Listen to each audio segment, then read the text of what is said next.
What's up, ladies, gents, girls with lace fronts, dudes with kids? It's the one and only You Can't Clone Me Queen, baby. And before we get into this video, make sure you go down below to subscribe and join the queendom. And if you're already a part of this palace, hey y'all, hey. So as you already read the title down below, I'm going to be getting into Marriage Boot Camp Hip Hop Edition. So let's get into the video.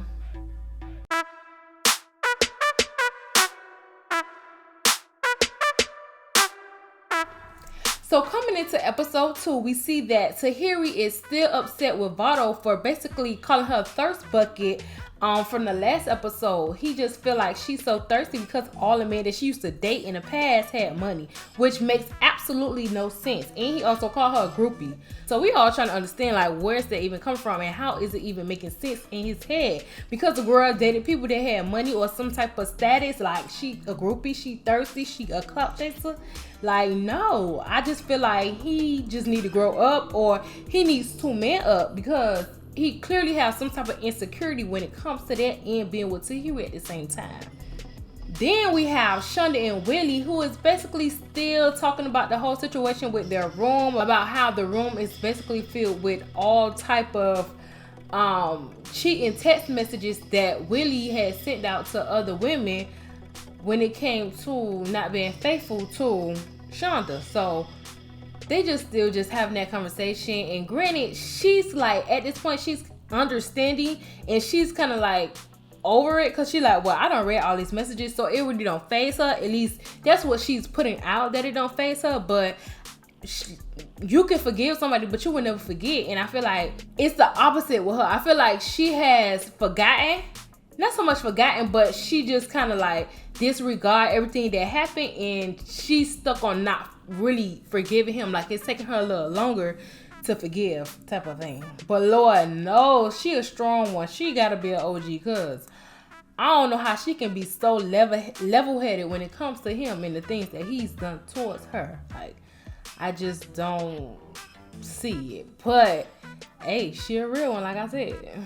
Then, as the episode continues on, we see Phaedra and Tahiry downstairs basically having a conversation, and Tahiry is trying to figure out why Phaedra haven't had or done the nasty with Medina. And Phaedra basically says, oh, well, I'm just trying to make sure like he's the right one, in that in her last relationship she went through so much drama and she don't want to basically come into this relationship basically saying like she don't want nothing that's going on to affect her bank account. Now when she said that, I kind of looked at her sideways, because I'm like, well, I know that her and Apollo had like a crazy divorce, like it was like a real bad back and forth type of divorce, but she had a whole prenup with him. But I don't know if it's like money, giving him money like for child support or something, because you know men putting women on child support now. But then again, Phaedra takes care of her kids and her kids are with her. So I don't understand, like, or I don't understand if she's some way somehow giving him money, because granted she was the breadwinner, but I don't see how that's happening, because they had a prenup. But granted, I don't really know what was in the prenup, so hey. Now after all that happens, Dr. Ish comes in and basically let them know that he needs them to go into the living room and basically start writing down the different resentments that they have in their relationship right now with their partner. Now once this happened, all the dudes realize that each and every last one of them, if not most of them, if not more than half of them, have written down that all of their women have attitudes. Now I just need them to understand that if they all feel like they women have attitudes, do they not realize that they may be the problem, that their women are giving them attitudes? Like, a person not just gonna randomly come off with an attitude or give you an attitude straight off the bat. Like, especially somebody that feels like they're in love with you or growing to something with you. Like, I'm not just gonna off the bat give you attitude. So you've done something or are doing something that has made me feel like I need to give you an attitude. And that's my whole thing with the men. Like, they feel like they don't do nothing wrong. Like, they just act like they just so picture perfect, and the women is just so problematic. Like, no, and that's really not the case. It really do be them. Like, not all of them, like Medina and them. Like, not all of them, but Willie and Vado and all, like, y'all are problematic. And yes, I'm gonna have an attitude with you if you're having a problem with me. Like, I'm not gonna be kisses and roses. That's not how this works. Like, I just don't get it. So they doing that assignment, and once they kind of finish off writing down the things that they're that they feel like they need to say, they kind of go outside, and then now it's time for them to do a hip-hop battle. Now, I remember the last hip-hop battle when it was like Timmy and Walker in them and like Soulja Boy in them. Like, I remember the hip-hop battle, and it wasn't all that good. Now, in this hip-hop battle, of course, you're going to look at it like, okay, well, everybody not rappers, everybody not artists. Like, some going to be trash, some going to be good. Shoot, they all may be trash, or they all may be good. Now, everybody went up in their couples group, and overall, to me personally, I feel like Medina did the best, which blew my mind, but he did really good. And granted, the raps are supposed to be about the resentments that they have against each other, and I feel like the resentments anyways that Medina and Phaedra have aren't as like big as some of the other couples. But his wordplay and his flow in his rap, beyond what he was saying and the things that he resented Phaedra from, like, beyond that, his wordplay and his flow was just like fire. But he is apparently like a writer, a ghostwriter, so makes sense. And then, sadly to say, Vado, I would feel like he was the second best in a rap against Tahiry. Now, he was saying some sweet things in his raps, but it's like the sweet things that he was saying, it don't like match up to the energy that he gives Tahiry. So I don't know what Vado be having going on. I really need him to figure it out, because he can be so great and they can be an amazing couple, but he clearly has some things he needs to figure out and work out. And I mean, I guess that's why they there. Now, out of everybody, we all, even me, I expected, I don't know Kurupt music, but I've heard of the Kurupt name. Like, I've known how big it is and how everybody always prays, like how he was a good rapper. So of course everybody expected him to do good. So when he went up, I'm like, okay, well, he could eat Tony up. Y'all, Kurupt did. Okay, and let me not laugh. Kurupt did very, very, very, very bad. Like, he did so bad, and it's only because his drinking, like the bad drinking, the belligerent drinking, the obsessive drinking, like, it's really, really taking a toll on him, and it's starting to show. Like, you're supposed to be like on a legend, almost like a legend status in the way that you came up. Granted, it's not all about the rap and it's not about the music at this moment, in this moment, but at this time at the time that they're in, like, it is, and he didn't showcase none of that. That liquor is really, really, really starting to break him down. And I feel like at this point, like how bad it is, I really feel like at this point he needs to be at alcoholic meeting or therapy or something, because marriage boot camp is honestly should be the last thing on his mind. He got bigger demons to fight, because them alcohol demons, they dangerous. And beyond him just being terrible in his rap, it gets to a point where we get into the next exercise, and they all have all the resentments that they were talking about in their raps and they had written down. It was on this big, basically like this big old board for all 5 couples, and they posted like every resentment that they had, any resentment that they hated the most, they posted hammer it and go hard and like, I can't stand, like, why you feel this way about me and that. Why Kurupt is the only one out of everybody to sit there. One, they all had gloves. He takes his gloves off, get the hammer, and he throws the hammer through the wall. Now, mind you, this is of course dangerous, because you know it's camera people all around, so you don't know where they are, where they standing. Like, you really don't know or what's what, like you just don't know. So the fact that he did that, like that was a big safety hazard. So even like a producer had to come out and basically say like he cannot participate in these exercises no more if he's going to continue to be in this type of position, or if he just can't follow the rules. So he had to sit out, and basically they had to let him know like you can't be doing this no more. And Toni is really like over it. Like my good sister is really over it, and I really want to see where it's gonna go with them, because it looked like she ready to leave right now.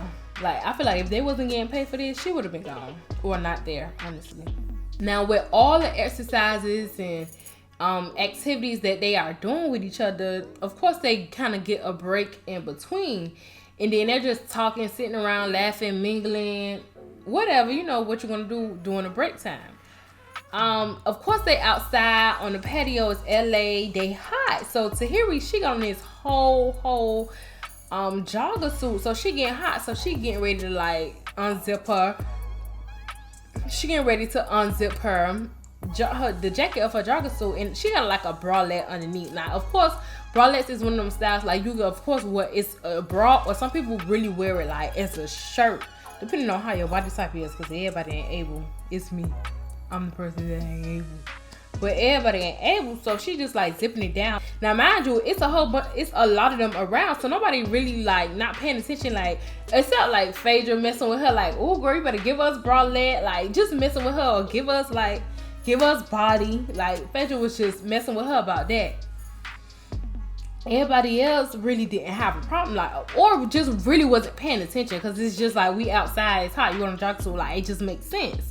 Here comes Hazel E, plump lip, bad body, nasty booty behind, with her insecure attitude and behavior towards anybody that honestly just looks better than her. And Tahiry was the victim at this time of point, but Hazel E just felt the need to say something like, oh, like why would you be doing that around our men? Like you got all your nipples and all this stuff going out. And now if she has a problem with it, like I can I have no problem. Like if you have a problem with that and you don't want that around your man, that's okay. But she made it seem like everybody had a problem, and that, oh well, this what Vado be talking about, like, oh, this why Vado really can't deal with you. Like, how you, what? You don't know what me and my man really got going on. Like, I'm confused. You talking too much. Hold up. That's the type of vibe Tahiry was on. She also was like, well, how come you the only one out of everybody that's around here, and everybody man that's around here, you and your man is the only ones that got a problem? So that seems like something y'all got going on, because you feel like your man is going to be looking at me, or your man feel like he's going to be aroused by me if I take my jacket off. Like, confused. Make it make sense. Hazel E. So Hazel E, and mind you, Hazel E is the main one walking around with these tight clothes on, whether they long or they short. When they short, they crunched up in her butt, just looking nasty, and got the most to say about this girl just taking off her jacket because she hot. And then, so of course she gonna walk away, because she started to feel bad, because everybody else was around basically saying like, Hazel, it's really nothing wrong with what she's doing. Nobody else feels offended but you. So she walked away, and her boyfriend Davon, both of them walk away, and they see Vado, and guess what they go do? The most childish thing, messy starting thing they could possibly do. Go and tell that man what was going on. Like, what type of time they be on? I don't get it. But they always say Hazel E was messy, so it's all just making sense. But it's just like, this is not the time for that. Like, these people are here and they already have problems, so now you just adding on to the problems they already got. Like, that's not what y'all supposed to be doing. You need to be worried about what you and your man got going on. And Devon, he's just so young, so childish, so he just followed right behind her nutty behind and just run his mouth. And I feel like as a man, I don't care how old you is, well, if you don't know no better, but he should know better. You don't be in no messy mess like that. Like, you don't go and tell another man about his woman like that, especially if y'all just like meeting. I just feel like you don't do that. So Hazel E telling Vado everything that just happened, basically like, oh well, see, he had her brought all out around all our mans, and that just wasn't appropriate type of thing. And of course Vado, he's so weak-minded, and he just listening to what somebody else saying about his girl, so he like, oh nah, like why she doing that? Like, that ain't cute, that ain't classy, and I need to be with somebody who's classy, because that just wasn't it. Now, mind you, he wasn't there. He was asleep, and he only going about what one person said. So when he talks to Tahiry about it, he like, Tahiry feeling some type of way, because she's like, well, why are you listening to anybody? How you listening to another woman telling you about me? Like, that just don't make sense. And he has the nerve, y'all, to sit there and tell Tahiry, oh, well, she got my best interest. She looking out for me. Huh? She looking out for you. You don't even know this girl. How's she looking out for you? Like, what? And we all know Hazel is just being messy. Like, and you feel like she looking out for you? Another girl come to you, running to you, yapping about your girl, and she looking out for you? Like, nah, like, that ain't even it. But that's how he took it, because he's so insecure about Tahiry and everything that she does and every move that she make, and he feels some type of way about her, that of course he's gonna just take that, whatever Hazel E, he's just gonna explode and just make it bigger than what it was. It's not knowing the detail, just coming straight off the strength of, oh, well, Hazel E gotta be right. Like, what? I don't like him. So to end the episode off, we get into Judge Taylor coming in, basically giving an end of the day evaluation on all the couples. She basically tells Hazel E that she needs to appreciate Devon more, because clearly he is showing everything that she needs in a man, like affectionate, that he's always there for her, like he got her back, like he's showing all of that. So she just need to appreciate him more and understand, like, try to look past her being so conceited, thinking that he just wants something from her, and appreciate like the energy that he's giving her now.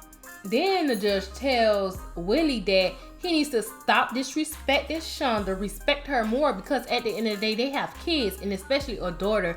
And the daughter watches and looks at everything that he does towards his mother, and however he acts towards his mother is what she's going to think is okay. So when she goes out into the world and it's time for her to get a boyfriend or a husband or a man, if she acts the way that Willie acts towards Shanda, she's going to think that's okay. And he knows that's not okay. Shanda knows it's not okay, so he shouldn't want that for his child. And the judge basically lets him know that. And then he starts to feel it, and he starts crying, and it just becomes a whole moment. And I could appreciate that. Like, you can see the growth, and you can see the understanding that he's gaining, and the knowledge that he is getting from the boot camp. Like, they really are taking it all in. Now, I really hope that they really do continue it on when they do leave, because they could be great together. Like, they could. They just got to figure out where is their breaking point. She then lets Toni and Kurupt know that they have to be in this for... She then lets Toni and Kurupt know, like, even though they're at marriage boot camp, like, it's also some inner problems that they have that they need to be fixing as well, or that they need to fix first. So before they can grow as a couple, they need to grow as a person and understand who they are and how much they can take from each other or from anybody, period. Because clearly they both have their own problems, and then they're bringing their problems to each other, and it's just making them clash and clash and clash. That's why they are like the explosive couple. So she basically lets them know, like, y'all gotta be here for each other, but y'all also gotta be here for yourselves. So I really like what she said to them, because that made sense, and that's honestly powerful. Like, sometimes you gotta just really take stuff in for yourself before you do for your marriage or your couple, because that's the only way y'all could technically grow.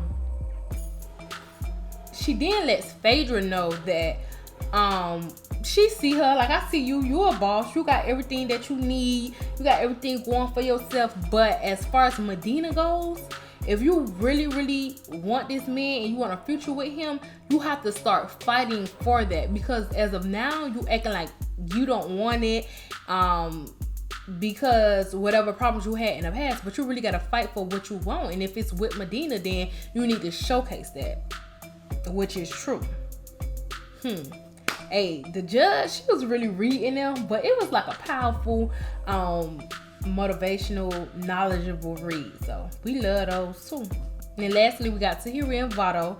The judge basically lets them know, well, not even let them know, but let Vado know, like, he got to get out of his childish ways, point blank, period. She lets him know that he doesn't really trust and feel secure about the love Tahiry has for him, because he doesn't see like the fireworks that Tahiry has given other men, because it's all the relationships that she's had has of course been on been in the forefront, so he's seen it all, but he feels like she's not giving him that. But he got to understand that every relationship is different, and every relationship, like, eventually it's going to get there, but you gotta let that build up. You expect her to give it to you right off the bat. Like, that's not how that work. And you can't even do nothing you can't even give her simple information or have certain conversations with her. So you want her to give you her all, but you don't want to reciprocate it. That's not how that works, once again. Now, with all that being said, and her telling Vado this, it gets to a clip where he's basically saying like, well, I don't care, because I want to sleep with the old Tahiry. I want to sleep with the old Tahiry from the block. Tahiry from the block. Tahiry from the streets. But earlier, now mind you guys, earlier he was like, well, I need a woman that's classy and all this other stuff that's grown, but you want Tahiry from the old block. But she's grown. She's grown. She's shown her growth. She, like, it's there. Clearly it's you. You don't know what you really want. So it always just falls back on him and how he's moving forward and what he really wants, because he don't know what it is, especially from Tahiry. So overall, this was a good episode. It kind of like showcased a lot of things. It showcased a lot of growth. It showcased that they are taking everything that they're learning in and trying to figure out, like, how can they take what they're learning and continue and have it and use it so they can grow in their relationship. So yes, so y'all already know what it is. Like this video. If you like this video, do not come over here and dislike my video. No, but make sure y'all like this video. Go in the comments and let me know how y'all feel about this season so far. It's only 2 episodes in. We're gonna be going into the 3rd episode, and just how y'all feel about each couple, the relationships. Do you think they're growing? Do you think the relationships are fake? Because a lot of people do think, you know, some of their relationships are fake. So just let me know in the comments. And of course, last but not least, subscribe to the Queendom, baby. Bye.